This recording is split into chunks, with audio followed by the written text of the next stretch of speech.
Bienvenue à toutes et à tous, je suis Marius, j'espère que vous allez bien.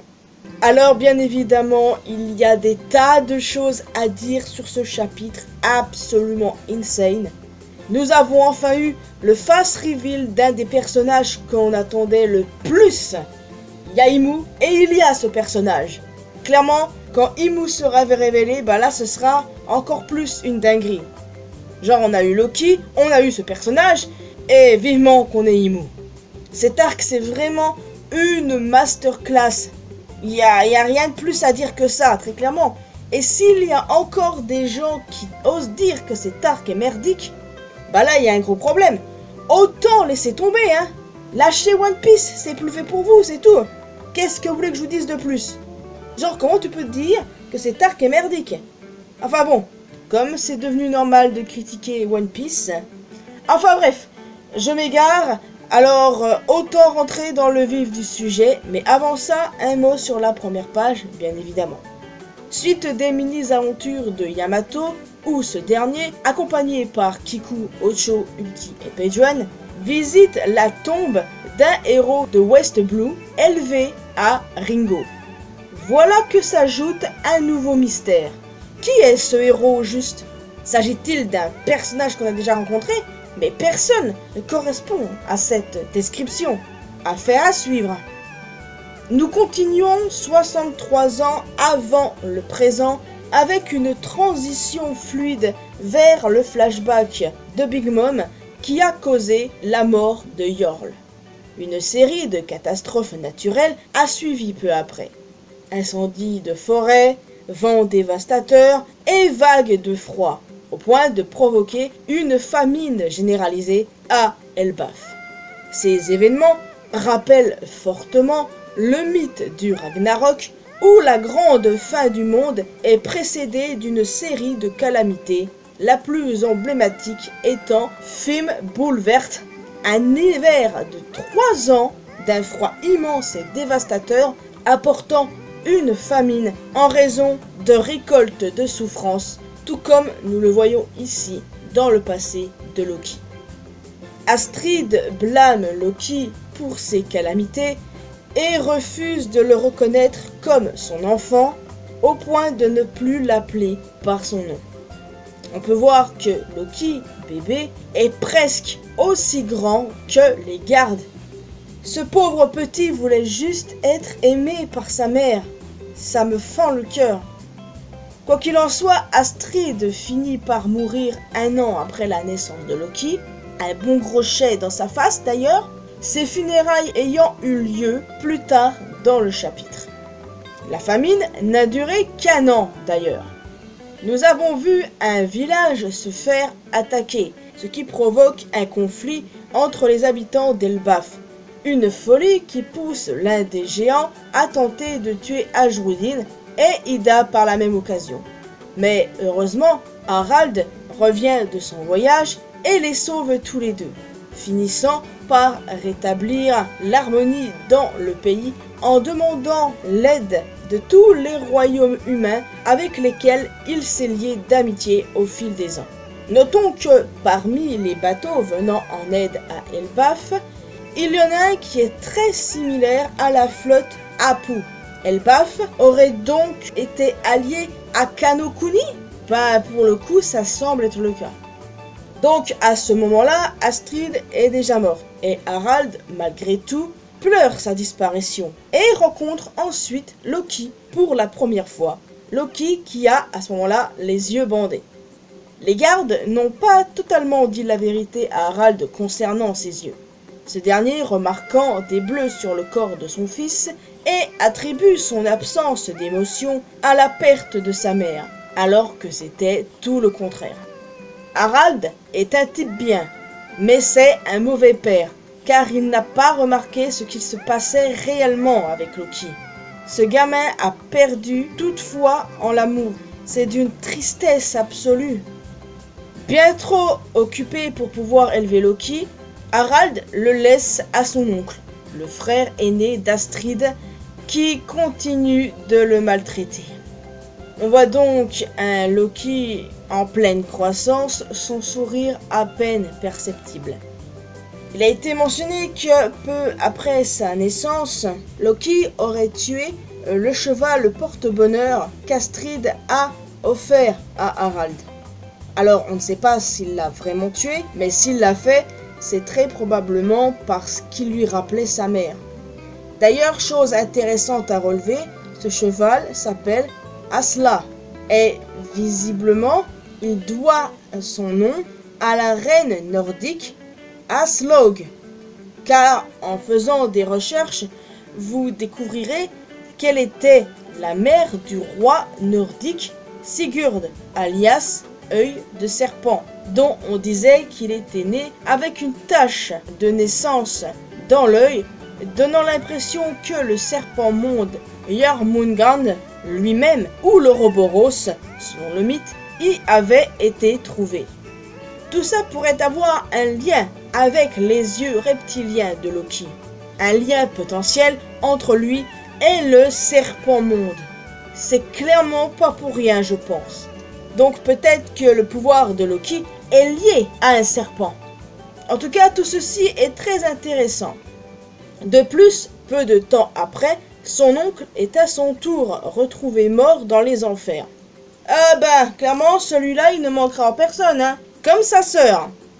Nous découvrons ensuite qu'Ida a ouvert une taverne aux enfers qu'elle appellera la taverne d'Ida, où les bêtes sont censées ne pas venir. Alors, visiblement, ça semble être exactement la même taverne tenue à ce jour par Mato. Ce qui signifie qu'Ida, comme toutes les mères dans One Piece, a dû connaître un destin tragique.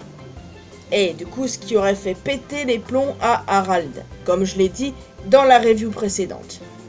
Remontons 56 ans en arrière lors d'une discussion intéressante entre Harald et Jarl. Ce dernier fait mention d'un incident lors de la rêverie à laquelle Harald a participé en tant que garde d'un roi avec qui il était ami.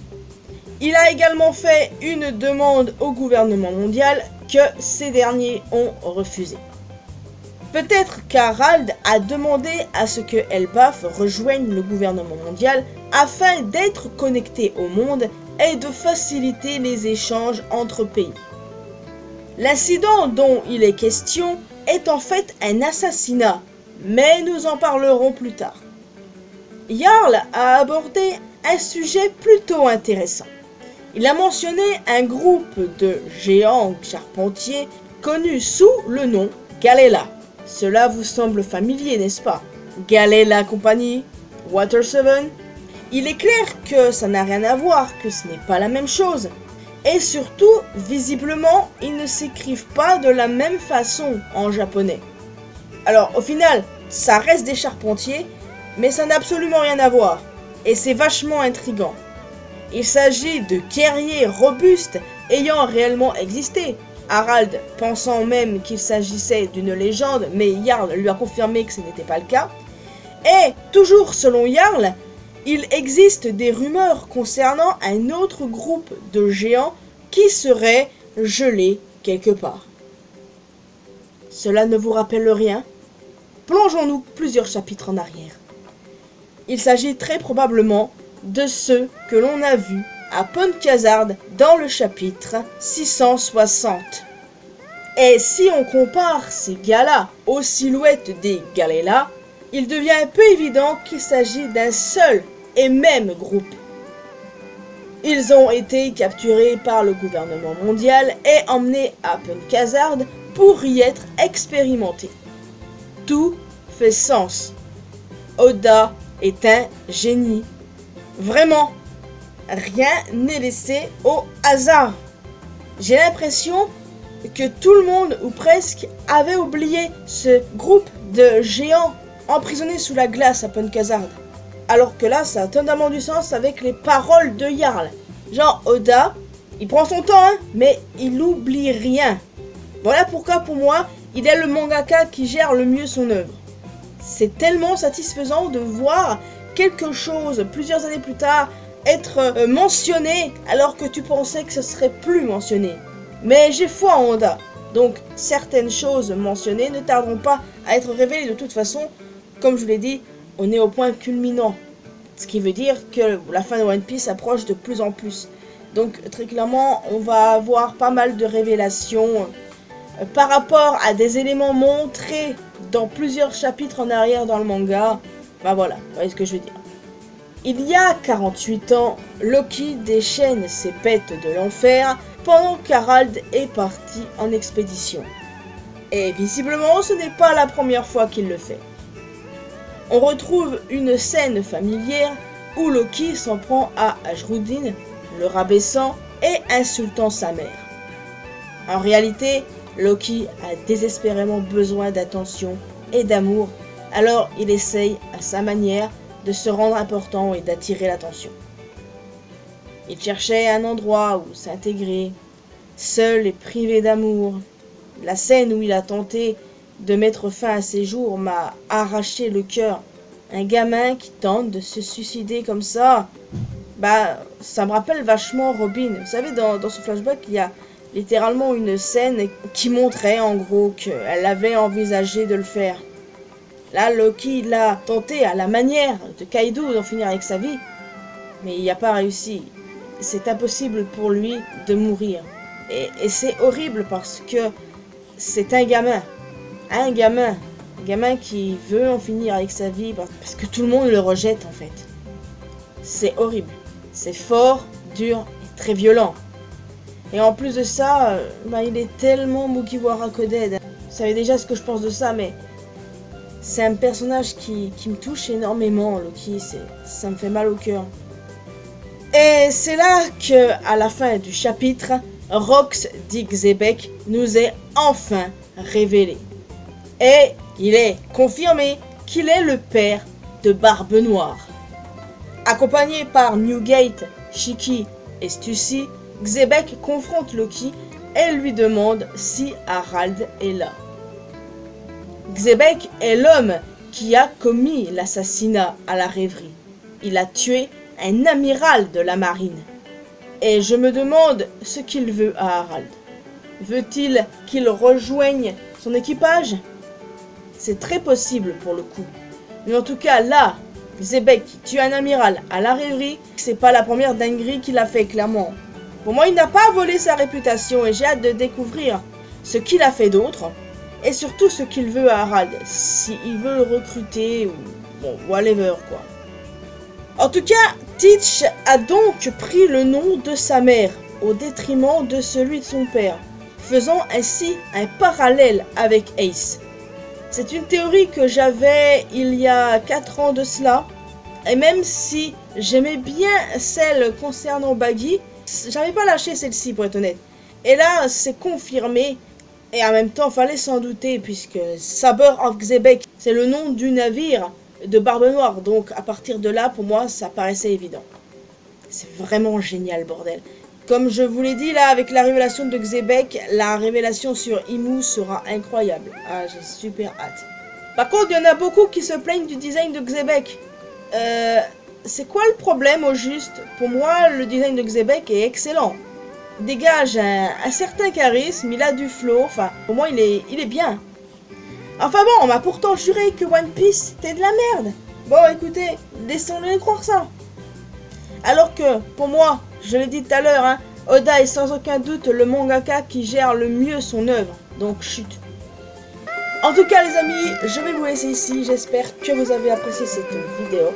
Alors n'hésitez pas à laisser un commentaire avec vos retours sur ce chapitre. Qu'est-ce que vous pensez de cette fameuse révélation sur Rox dit Xebec? Que pensez-vous de son design? Que veut-il à Harald selon vous? A-t-il un fruit du démon? Donc en plus d'un commentaire, n'hésitez pas à laisser un petit pouce bleu, ça fait toujours plaisir. Vous pouvez me retrouver sur mes réseaux sociaux, les liens sont bien évidemment dans la description. Et le plus important, abonnez-vous à cette chaîne ainsi qu'à ma chaîne secondaire pour qu'on puisse se retrouver dans une prochaine vidéo. Et n'oubliez pas d'activer la cloche notification bien sûr. Bye bye.